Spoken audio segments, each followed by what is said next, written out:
Hi hello, snake രാജി എന്ന എൻ്റെ ചാനലിലേക്ക് ഏവർക്കും സ്വാഗതം. യാത്രകൾ ഒരുപാട് ഇഷ്ടപ്പെടുന്നൊരു വ്യക്തിയാണ് ഞാൻ. യാത്രകളോട് പ്രണയം എന്നൊക്കെ കേട്ടിട്ടില്ലേ? അത് തന്നെ.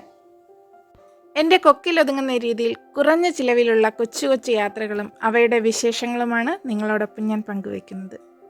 ഈ യാത്ര കോയമ്പത്തൂരിലെ മലമ്പുഴയിലേക്കാണ് കേട്ടോ.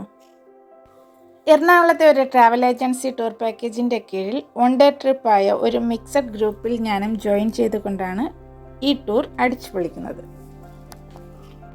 ഈ യാത്രയിൽ മലമ്പുഴ മാത്രമല്ല, ഞാൻ കാണാൻ ആഗ്രഹിച്ചിരുന്ന മറ്റൊരു സംഭവം കൂടി എനിക്ക് കാണാൻ സാധിച്ചു, അത് ആസ്വദിക്കാൻ സാധിച്ചു. എന്താണെന്നല്ലേ, ദേ ഈ കാണുന്ന പാലക്കാട് ജില്ലയിലെ കുതിരാൻ ടണൽ, കുതിരാൻ തുരങ്കം.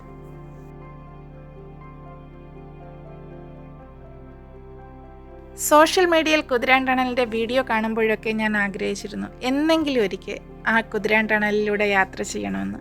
മാത്രവുമല്ല, എൻ്റെ സ്വന്തം ഫോണിൽ അതിൻ്റെ ദൃശ്യങ്ങൾ പകർത്തണമെന്ന് വളരെയധികം ആഗ്രഹിച്ചിരുന്നു.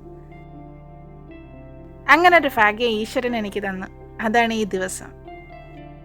അങ്ങനെ പകൽ അങ്ങോട്ട് പോയ ദൃശ്യവും തിരികെ വന്ന രാത്രിയിലെ ദൃശ്യവും എനിക്ക് എൻ്റെ സ്വന്തം ഫോണിൽ പകർത്തുവാൻ സാധിച്ചു. ഈ തുരങ്കത്തിൽ രാത്രിയും പകലും ഏതാണ്ട് സെയിം ദൃശ്യങ്ങൾ തന്നെയാണ്. ലൈറ്റ് അറേഞ്ച്മെന്റ്സ് ആയാലും എന്ത് തന്നെയായാലും.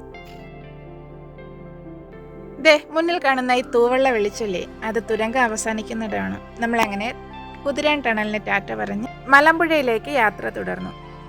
അങ്ങനെ സ്ട്രേഞ്ചേഴ്സായ നമ്മളൊരു ഫാമിലി പോലെ അടിച്ചു പൊളിച്ച് മലമ്പുഴയിലെത്തിയിരിക്കുകയാണ്.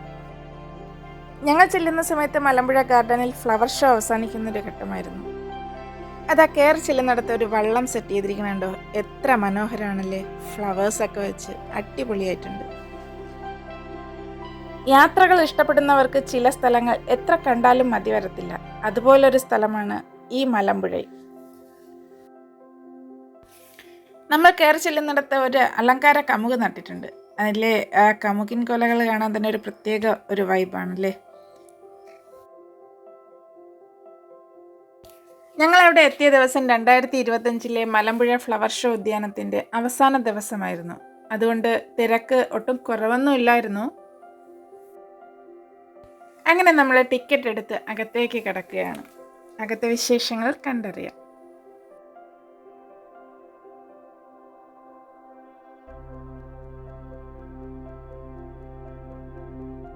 ഗാർഡനുള്ളിലേക്ക് കയറുമ്പോൾ തന്നെ നമ്മളെ വെൽക്കം ചെയ്യാനായിട്ട് വെൽക്കം ടു മലമ്പുഴ ഗാർഡൻ എന്ന് എഴുതിയ ബോർഡോട് കൂടി ഫ്ലവേഴ്സ് സജ്ജീകരിച്ചിരിക്കുന്നത് കാണാം. ഒപ്പം അവിടെ ഒരു ടൈഗറും 2 മക്കളെയും കാണാൻ സാധിക്കും.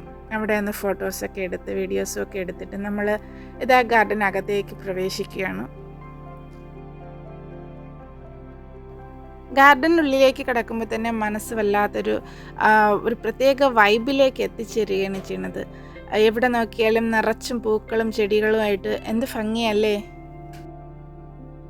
ദേ ഈ ഗാർഡനകത്തും ഒരു വള്ളം സെറ്റ് ചെയ്തിട്ടുണ്ട്, സൂപ്പർ അല്ലേ. പിന്നെ ഇതുപോലെ ഒരു ബട്ടർഫ്ലൈ വെച്ചിട്ടുണ്ട്. അപ്പം ഞങ്ങളുടെ ഇഷ്ടത്തിനനുസരിച്ച് ഫോട്ടോസും വീഡിയോസും ഒക്കെ എടുത്ത് അവിടെ നിന്ന് മുന്നോട്ട് നീങ്ങി. കുറച്ചുകൂടി മുന്നോട്ട് ചെന്നപ്പോൾ ഇതുപോലൊരു ആർച്ച് കൊണ്ടു. 2 സൈഡിലും ചെടികൾ ഇഷ്ടം പോലെ ക്രമീകരിച്ചിട്ടുണ്ട്. ദേ നോക്കിയേ, ഈ കുളത്തിൽ കാളിയമർദ്ദനം ചെയ്യുന്ന ഒരു കൃഷ്ണനെ കാണാൻ കഴിയും. കൃഷ്ണന് ജലധാര ചെയ്യാൻ വേണ്ടിയിട്ട് സെറ്റാക്കിയിട്ടുള്ള ഈ അറേഞ്ച്മെന്റ്സ് സൂപ്പർ ആട്ടോ. മലമ്പുഴ ഗാർഡനിലെ അതിമനോഹരമായ മറ്റൊരു വൈബാണ്, മറ്റൊരു ഹൈലൈറ്റ് ആണ് ഈ നിറഞ്ഞു പൂത്തു നിൽക്കുന്ന ചെമ്പക മരങ്ങൾ. സ്വസ്ഥമായി ഇരിക്കാൻ പറ്റിയൊരു സ്ഥലം. പിന്നെ ഫോട്ടോസും വീഡിയോസും എടുക്കാൻ അടിപൊളി ലൊക്കേഷൻ. ഈ ദിവസം ഫ്ലവർ ഷോയുടെ അവസാന ദിവസമാണെങ്കിലും ചെടികൾക്കൊന്നും യാതൊരു കേടുപാടും പറ്റാതെ നല്ല ഫ്രഷ് ആയിട്ട് തന്നെ നിൽക്കുന്നുണ്ട്. ദേ ഈ കാണുന്നൊരു ചായക്കപ്പാണ്. എന്ത് രസമായിട്ടാണ്, എന്ത് ഭംഗിയായിട്ടാണ് ഈ ചെടികൾ അതിൽ ക്രമീകരിച്ചിരിക്കുന്നത്. ഇത് ഗാർഡനിൽ സെറ്റ് ചെയ്തിരിക്കുന്ന ലൈറ്റ് അറേഞ്ച്മെന്റ്സ് ആണ്, ഫ്ലവേഴ്സിൻ്റെ ലൈറ്റ് അറേഞ്ച്മെന്റ്സ്. ഇത് രാത്രിയിൽ എത്ര ഭംഗിയായിരിക്കും എന്ന് ആലോചിച്ച് നോക്കിയേ. ഒരു ടൂർ പാക്കേജിൻ്റെ കീഴിലാണ് ഞാൻ ഈ ടൂർ പോയത്. അതുകൊണ്ട് രാത്രി വരെ അവിടെ നിൽക്കാൻ നിർവാഹമില്ലായിരുന്നു. ദേ കുറച്ച് കൊറ്റികളെയൊക്കെ ഇവിടെ സജ്ജീകരിച്ചിട്ടുണ്ട് കേട്ടോ. കേരളത്തിലെ അണക്കെട്ടുകളിൽ ഇടുക്കിയോളം തന്നെ പ്രശസ്തമായ ഒരു അണക്കെട്ടാണ് മലമ്പുഴ ഡാം. ഈ ഡാം ക്രമീകരിക്കുന്ന സമയത്ത് ഇതിന് താഴെയായി കാട് പിടിച്ചു കിടന്നിരുന്ന ഏകദേശം 36 ഏക്കറോളം വസ്തുവാണ് വിനോദസഞ്ചാര വകുപ്പും ജലസേചന വകുപ്പും കൂടി ആലോചിച്ച് ഒരു ഉദ്യാനം രൂപീകരിച്ചത്.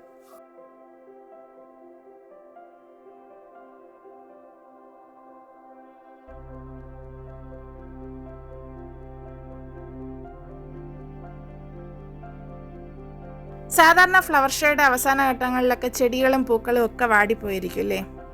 പക്ഷെ ഇവിടെ ഇത് കണ്ടിട്ട് ഇന്ന് ഇവിടെ അവസാനത്തെ ഫ്ലവർ ഷോ ആണെന്ന് ആരെങ്കിലും ചിന്തിക്കുമോ? അത്രയ്ക്ക് നല്ല അടിപൊളിയായിട്ട് ക്രമീകരിച്ചിട്ടുണ്ട്. ഒരു വാടിയ പൂ പോലും അവിടെ ഇല്ലെന്നാണ് സത്യം. എല്ലാ വർഷവും ഫ്ലവർ ഷോയ്ക്ക് കൊണ്ടുവരുന്ന ഈ പുഷ്പങ്ങളും ചെടികളും ഒക്കെ പിന്നീട് ഈ ഉദ്യാനത്തിലേക്ക് ഒരു നിശ്ചിത വിലയ്ക്ക് കൈമാറും എന്നാണ് പറയപ്പെടുന്നത്. ദേ, ഇവിടെ ഒരു കിളിക്കൂടും അതിൽ 3 മുട്ടയും സജ്ജീകരിച്ചിട്ടുണ്ട്. കാണാൻ നല്ല രസമുണ്ടല്ലേ? ഫോട്ടോസും വീഡിയോസും എടുക്കാൻ വേണ്ടിയിട്ട് സജ്ജീകരിച്ചിരിക്കുന്ന അടിപൊളി ഒരു വ്യൂ. എങ്ങനെയുണ്ട്? മലമ്പുഴ ഗാർഡനിലെ മറ്റൊരു വിശേഷമാണ് ഈ കാണുന്ന കേബിൾ കാർ.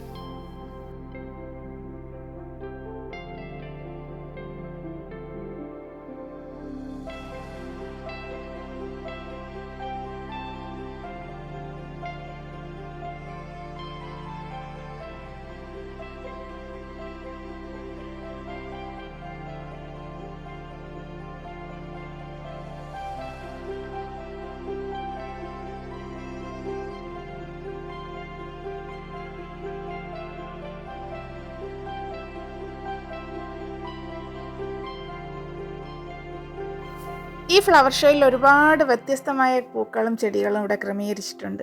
ദേ ഈ കാണുന്ന നീല കനകാംബരം നല്ലൊരു വ്യൂ അല്ലേ?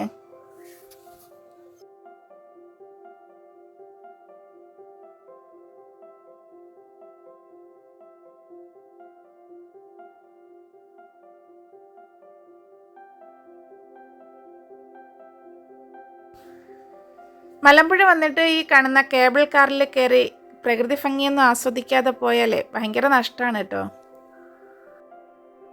ഒരാൾക്ക് 80 രൂപ ടിക്കറ്റേ ആവുള്ളൂ. പക്ഷെ അതിൽ കയറി അതൊരു പ്രത്യേക വൈബ് തന്നെയാണ്.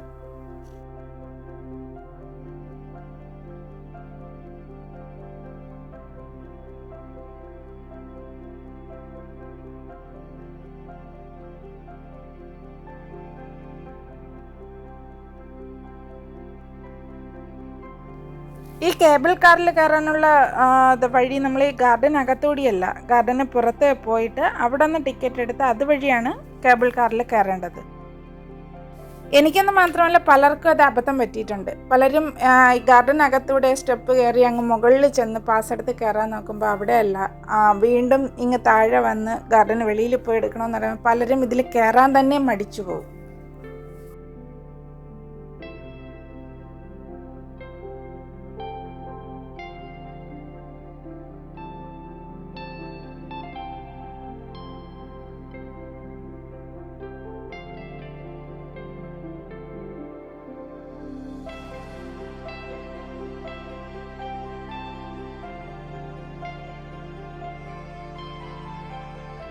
പലരും തെറ്റിദ്ധരിക്കാറുള്ളത് കൊണ്ട് മാത്രം പറയുകയാണ്, ഇത് കേബിൾ കാറിലേക്കുള്ള വഴിയല്ല, മറിച്ച് മലമ്പുഴ ഡാമിന് മുകളിലെ ദൃശ്യങ്ങൾ കാണാൻ വേണ്ടിയിട്ടുള്ള ഒരു വഴിയാണ്.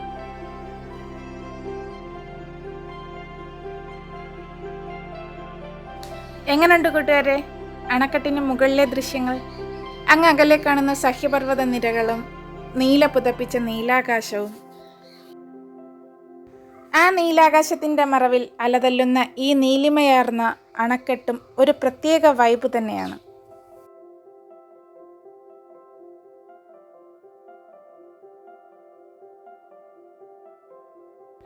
ഈ കാണുന്നത് അണക്കെട്ടിന് മുകളിൽ നിന്നുള്ള ദൃശ്യങ്ങളാണ്. 36 ഏക്കറോളം വ്യാപ്തിയുള്ള ഉദ്യാനത്തിൻ്റെ അതിമനോഹരമായ കാഴ്ചയും ഒപ്പം സഹ്യപർവ്വത നിരകളും അതോടൊപ്പം നീലിമയാർന്ന ആകാശചാരുതയുമാണ്.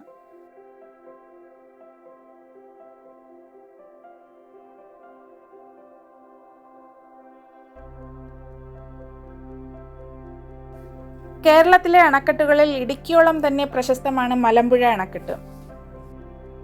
ഉയരത്തിൽ മുന്നിൽ ഇടുക്കി ഡാമാണെങ്കിൽ നീളത്തിൽ മുന്നിൽ മലമ്പുഴ ഡാമുമാണ്.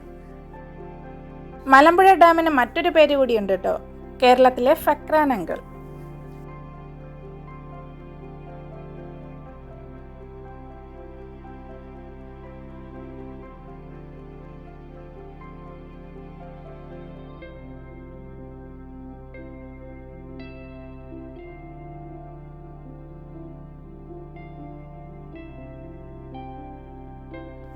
ഈ കാണുന്ന ചെറിയ സ്റ്റെപ്പുകളിലൂടെയാണ് ഡാമിന് മുകളിൽ നിന്നും താഴേക്ക് ഇറങ്ങേണ്ടത്.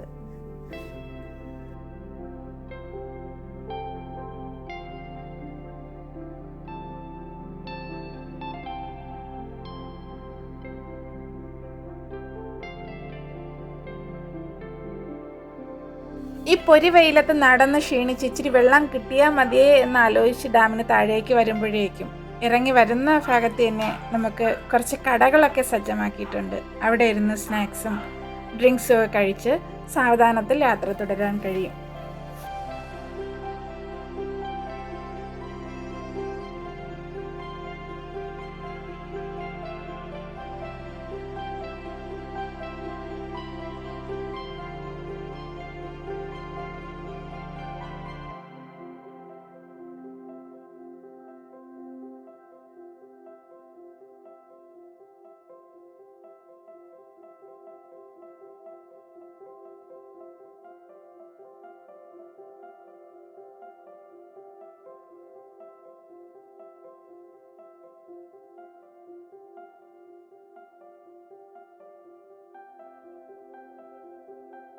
മലമ്പുഴ എന്ന് കേൾക്കുമ്പോൾ നമ്മുടെ മനസ്സിലേക്ക് ഓടിയെത്തുന്ന മറ്റൊരു വിശേഷണമാണ് മലമ്പുഴ യക്ഷി.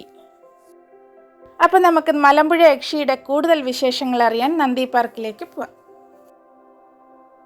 1955 അണക്കെട്ടിന്റെ പണി പൂർത്തിയാക്കി ഏകദേശം 1 വർഷങ്ങൾക്ക് ശേഷം 36 ഏക്കറോളം വരുന്ന ഉദ്യാനം ക്രമീകരിച്ചെങ്കിലും വേണ്ടത്ര വിനോദസഞ്ചാരികളെ ആകർഷിക്കാൻ മലമ്പുഴ ഡാമിന് കഴിഞ്ഞില്ല. വിനോദസഞ്ചാരികളിൽ നിന്നും വേണ്ടത്ര വരുമാനം കിട്ടുന്നില്ല എന്ന് മനസ്സിലാക്കിയ ടൂറിസം വകുപ്പും ജലസേചന വകുപ്പും കൂടിയാലോചിച്ച് കാനായി കുഞ്ഞിരാമന്റെ നേതൃത്വത്തിൽ നിർമ്മിച്ച ഒരു യക്ഷി ശില്പമാണ് അങ്ങേയറ്റം സൗന്ദര്യം തുളുമ്പുന്ന പാലക്കാട് മലമ്പുഴ യക്ഷി. തികച്ചും പ്രകൃതിയോട് ചേർന്നിരിക്കുന്ന രീതിയിൽ സഹ്യപർവ്വതത്തോട് അഭിമുഖമായി ഇരിക്കുന്ന വിവസ്ത്രയായ ഒരു യക്ഷി സാങ്കല്പിക ശില്പമാണ് ഈ മലമ്പുഴ യക്ഷി. എന്നാൽ തികച്ചും നഗ്നയായ ഒരു സ്ത്രീയുടെ പ്രതിമ വന്നതോടെ ഇതിനെതിരെ സ്ത്രീകളുടെ പ്രതിഷേധ മാർച്ച് ശക്തമായിരുന്നു. അവയെല്ലാം തരണം ചെയ്തുകൊണ്ട് 1969 നിർമ്മിച്ച ഈ യക്ഷി ശില്പം കാണാൻ ലോകത്തിന്റെ വിവിധ ഭാഗങ്ങളിൽ നിന്നും സഞ്ചാരികൾ ഒഴുകിയെത്തിയതോടെ വരുമാനം പ്രതീക്ഷിച്ചതിലും ഇരട്ടിയിലേറെയായി.